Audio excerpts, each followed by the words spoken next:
है ना। तो पावर इज इक्वल्स टू क्या हो जाएगा बच्चों, वीडियो डिस्कनेक्ट हो गया था बीच में। पावर इज इक्वल्स टू क्या हो जाएगा, V इंटू आई। तो पावर इज इक्वल्स टू क्या हो जाएगा, अच्छा ओम्स लॉ का हम लोग यूज करेंगे।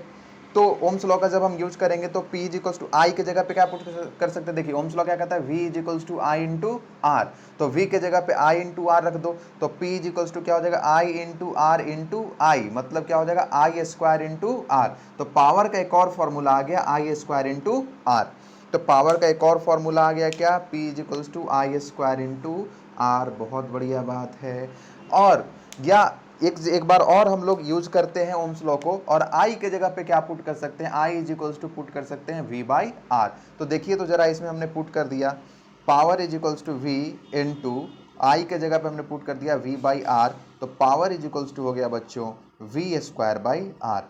तो यह भी एक फॉर्मूला आ गया पावर का, power is equals to V square by R. तो अपने पास ये जो फॉर्मूले हैं पावर के, इनका यूज करके हम क्या कर सकते हैं, न्यूमेरिकल सॉल्व कर सकते हैं। ये तीन जो फॉर्मूला हमने बताया है, इनका यूज करके हम लोग न्यूमेरिकल सॉल्व कर सकते हैं। क्लियर बात है, यहाँ तक समझ में आई है? तो जल्दी से नोट करें आप लोग इनको, और फिर मैं बताऊंगा आप लोग को मैक्सिमम पावर थ्योरम बताऊंगा। और फिर बच्चों इसके बाद हम लोग देखेंगे कि अच्छे से अच्छा क्वेश्चंस जो है ये heating effect of electric current से रिलेटेड जो है वो, अभी तो मैं हीटिंग इफेक्ट बताने वाला हूँ, कितना एनर्जी जो होगा वो heating effect of electric current में, या कितना हीट प्रोड्यूस्ड होगा वो हम लोग देखेंगे। और फिर उसके बाद हम लोग देखेंगे क्वेश्चंस, कितना बढ़िया से बढ़िया क्वेश्चंस जो होगा, प्रीवियस ईयर IIT में पूछा गया क्वेश्चन, प्रीवियस ईयर एम्स में पूछा गया क्वेश्चन, नीट में पूछा गया क्वेश्चन जो है वो बड़े आसानी से आप लोग से सॉल्व होगा। हम लोग देखते हैं, जरा नोट कीजिए इसको जल्दी से।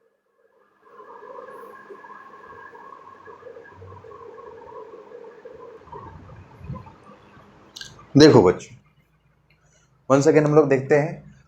अब चूंकि इसमें सर्किट में करंट फ्लो कर रहा है, तो जैसे जैसे करंट फ्लो करता रहता है धीरे धीरे धीरे धीरे, यह जो रेसिस्टेंस है, मतलब बाहर का जो सर्किट है, उसमें क्या होता है, हीट प्रोड्यूस्ड होते रहता है। उसमें क्या होता रहता है, हीट प्रोड्यूस्ड होते रहता है। ये जो बैटरी वर्क कर रहा है, इसका जो पोटेंशियल एनर्जी या जो बैटरी का जो एनर्जी है, बैटरी का एनर्जी जो है वो कम होता जा रहा है, जो डिक्रीज करता जा रहा है। आपने सुना होगा कि energy neither be created nor be destroyed, ठीक है, only it can be transferred from one form to another form. तो यही वह एनर्जी है जो हीट एनर्जी में एक्सटर्नल सर्किट जो है उसमें क्या होता रहता है, एज ए हीट एनर्जी वह स्टोर होते रहता है। तो एनर्जी जब power is equals to energy by time है, तो एनर्जी बराबर हीट एनर्जी बराबर क्या हो जाएगा, पावर इनटू टाइम। तो देखिए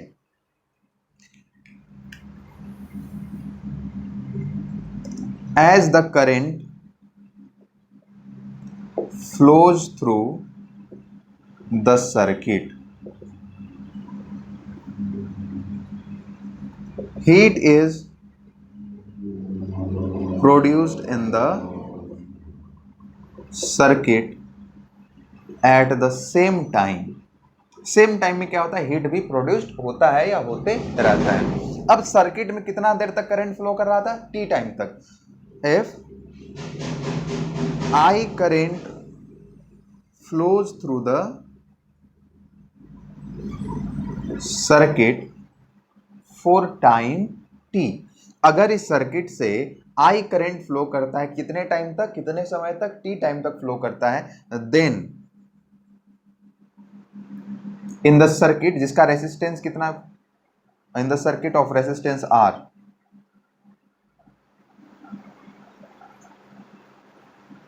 फॉर टाइम T, तो जो हीट प्रोड्यूस होगा, then heat produced in the circuit is given by H is equals to क्या हो जाएगा, पावर इंटू टाइम। तो पावर इज इक्वल्स टू कितना है, आई स्क्वायर इंटू आर और इंटू टाइम T। तो H इज इक्वल्स टू होगा बच्चों, यह जो हीट प्रोड्यूस्ड है, H इज इक्वल्स टू होगा I square into R into T, जहां पर H क्या है, वेयर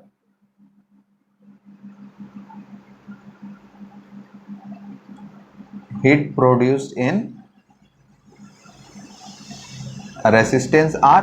यह सर्किट क्या है, R है, सॉरी सर्किट का रेसिस्टेंस कितना है, R है, कैपिटल R है। R क्या है, resistance of the circuit, circuit का यह रेसिस्टेंस है।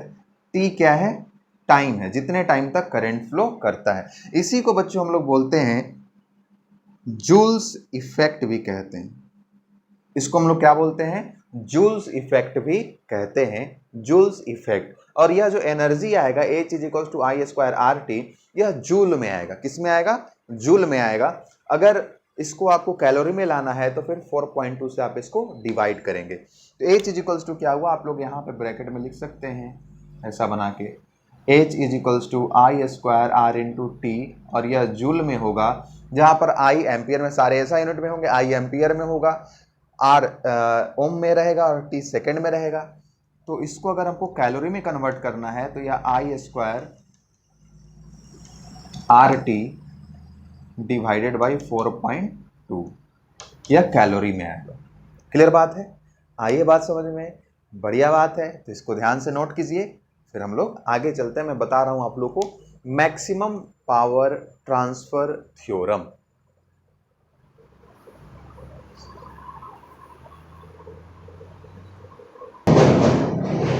चले बच्चों, हम लोग देख रहे हैं मैक्सिमम पावर ट्रांसफर थ्योरम।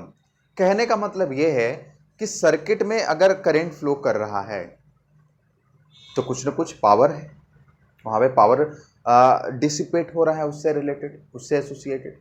तो सर्किट में मैक्सिमम पावर कब ट्रांसफर होगा, उसके लिए क्या कंडीशन होगा, इसको जरा हम लोग समझते हैं। आइए देखिए, एकदम ध्यान से समझना है। देखो, उसके लिए हमने क्या किया, एक सर्किट लिया जिसमें सर्किट का रेजिस्टेंस क्या है, capital R.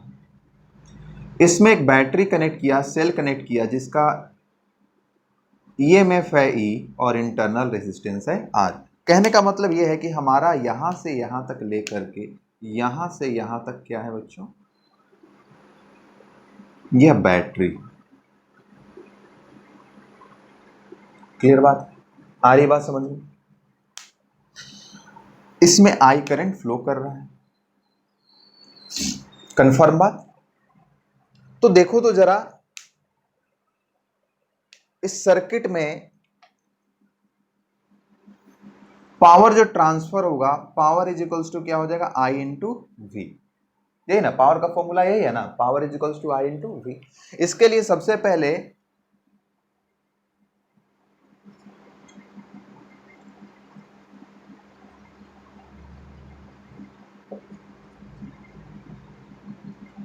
Power associated with the circuit, यह क्या हो जाएगा, I into we.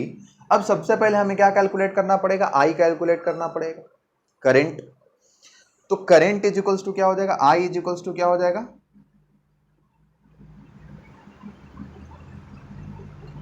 I is equals to क्या हो जाएगा, यहां पे आई इज इक्वल्स टू, यहां पे ईएमएफ दिया हुआ है तो ए इंटू आई कर लीजिए। क्लियर बात? तो I current is equals to क्या हो जाएगा भाई, करंट इज इक्वल्स टू हो जाएगा E divided by total resistance, EMF divided by total resistance, यह कितना है, R plus small R. Clear बात है बच्चों, आ रही समझ में?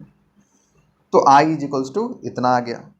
तो अब पावर जो होगा, पावर इज इक्वल्स टू हो जाएगा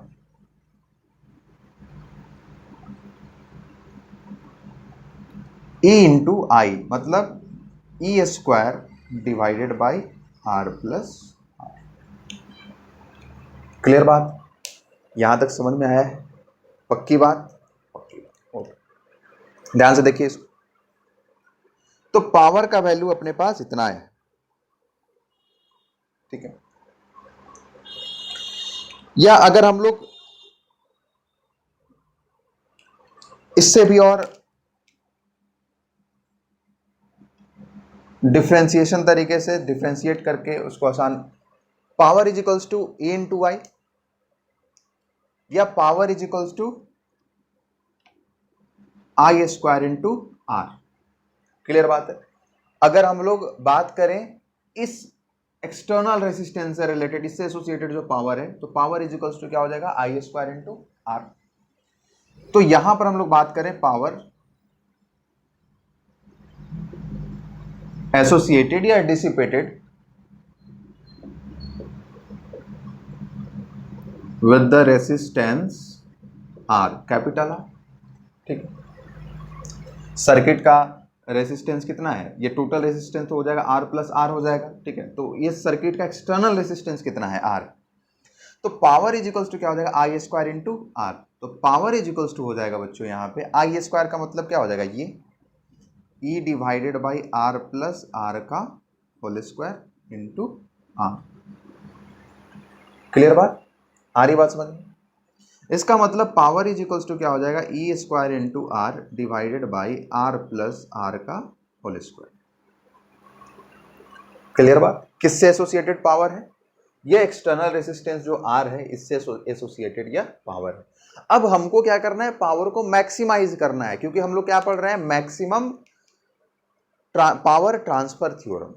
मैक्सिमम पावर ट्रांसफर थ्योरम हम लोग पढ़ रहे हैं, तो हम लोग को क्या करना है, पावर को मैक्सिमाइज करना है। पावर मैक्सिमम कब होगा, तो आइए आपको पता होगा कि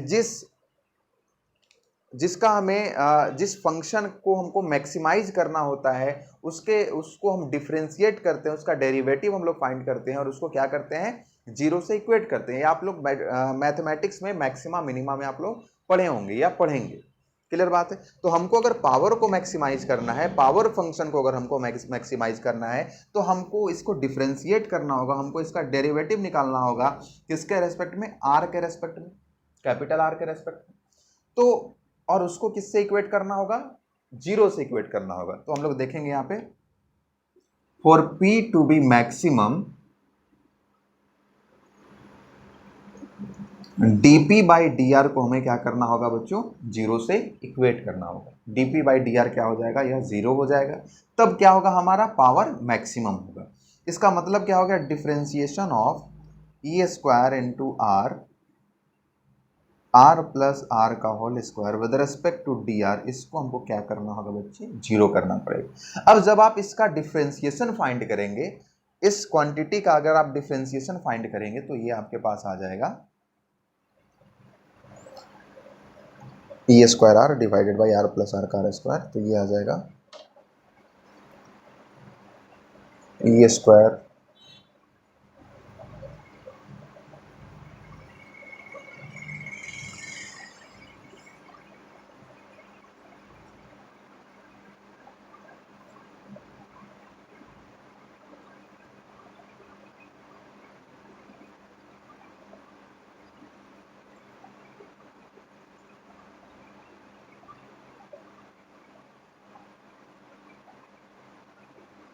तो आपके पास ये आएगा। ये मैथमेटिक्स का डिफरेंशिएशन है, आप लोग पढ़े भी होंगे, आप लोग इसको डिफरेंशिएट करेंगे। तो डिफरेंशिएशन जो आएगा ये आएगा इतना, E square into R plus R का whole square minus R into two into R plus R whole divided by R plus R का whole square is equals to zero. इसका मतलब क्या हुआ, ये तो इधर जाएगा, जीरो से मल्टीप्लाई होगा, जीरो हो जाएगा, ये इधर जाएगा, जीरो जीरो में डिवाइड करेंगे इससे, तो क्या आएगा, जीरो ही आएगा। मतलब अपने पास क्या आ गया, आर प्लस आर का whole square minus capital R into two into R plus R is equals to zero. Clear बात है। इसको जब आप सॉल्व करेंगे तो आप फाइंड करेंगे R is equals to R. मतलब क्या हुआ कि सर्किट में पावर का ट्रांसफर मैक्सिमम तब होगा, सिंपली आपको इतना ही जानना है, यही मेन ये है, ये सब तो मैं डिराइव करके बताया। तो सिंपली आपको यही जानना है कि मैक्सिमम पावर ट्रांसफर सर्किट में तभी होगा जब उसका एक्सटर्नल रेसिस्टेंस किसके इक्वल हो, बैटरी के सेल के इंटरनल रेसिस्टेंस के इक्वल। आ रही बात समझ में। किसी भी सर्किट में पावर का ट्रांसफर मैक्सिमम तब होगा जब उस सर्किट का एक्सटर्नल रेसिस्टेंस उस सर्किट के इंटरनल रेसिस्टेंस के क्या हो, इक्वल। सॉरी, उस सर्किट में कनेक्टेड जो बैटरी है उसके इंटरनल रेसिस्टेंस के क्या हो, इक्वल हो। तो इसको आप लोग नोट पॉइंट में भी लिख लेंगे, नोट कीजिए सबसे पहले इसको।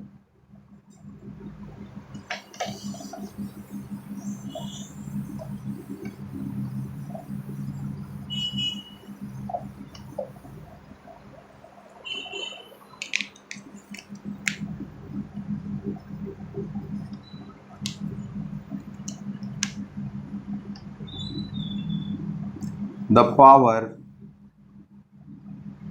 transferred to a circuit will be maximum if the circuit resistance is equal to the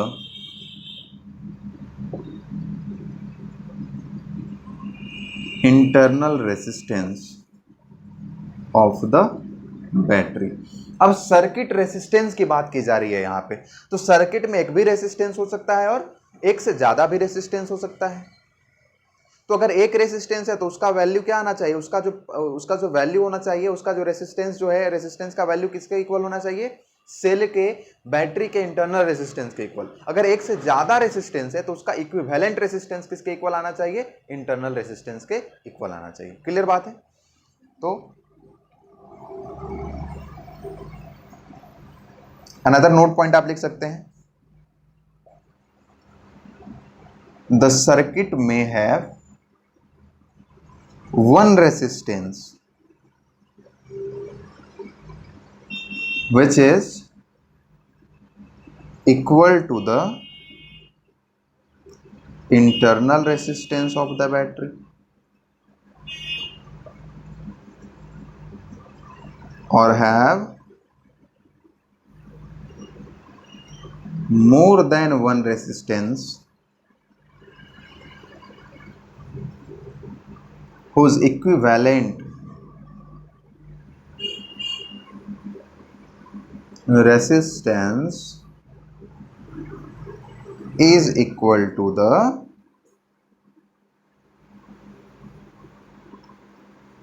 internal resistance of the battery।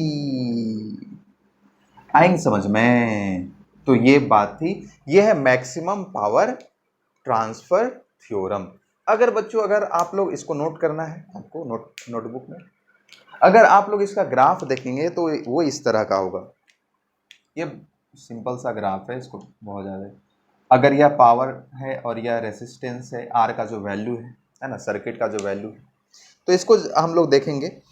Power का जो एक्सप्रेशन आया है वो पर स्क्वायर के फॉर्म में है, तो बाकी सारी चीज़ों के लिए जब आर का वैल्यू, एक्सटर्नल रेसिस्टेंस का वैल्यू क्या होगा, यह आर के इक्वल होगा, मतलब इंटरनल रेसिस्टेंस के इक्वल होगा। तो इसके लिए पावर क्या होगा, मैक्सिमम होगा, सबसे ज़्यादा होगा। और बाकी सारे वैल्यूज के लिए क्या होगा, अगर एक्सटर्नल रेसिस्टेंस का वैल्यू क्या है, इंटरनल से ज़्यादा है, तब भी पावर क्या होगा, कम होगा, क्योंकि यह मैक्सिमम पावर ट्रांसफर थ्योरम है। यह मैक्सिमम पावर ट्रांसफर थ्योरम का मतलब क्या हुआ कि सबसे ज्यादा कब होगा, तो सबसे ज्यादा कब होगा, जब एक्सटर्नल रेसिस्टेंस किसके बराबर होगा, इंटरनल रेसिस्टेंस के बराबर होगा। तो अगर एक्सटर्नल रेसिस्टेंस इंटरनल रेसिस्टेंस से ज्यादा होगा तब पावर क्या होगा, तब भी कम होगा, क्योंकि मैक्सिमम तो यहां पे है, तो इसका मतलब क्या, आगे क्या है, कम है, तो आगे क्या हो गया, ये कम हो गया। अगर R का वैल्यू, अगर एक्सटर्नल रेसिस्टेंस का वैल्यू इंटरनल रेसिस्टेंस से कम है, तब भी क्या होगा, कम होगा, क्योंकि मैक्सिमम कब है, वो R पे है, तो R से कम पर भी यह क्या होगा, कम ही होगा। तो ये बच्चों इसका ग्राफ। क्लियर बात, आई है बात समझ में, पक्की बात है, ध्यान से देखें। अब हम लोग आते हैं बच्चों न्यूमेरिकल्स, नोट कीजिए इसको।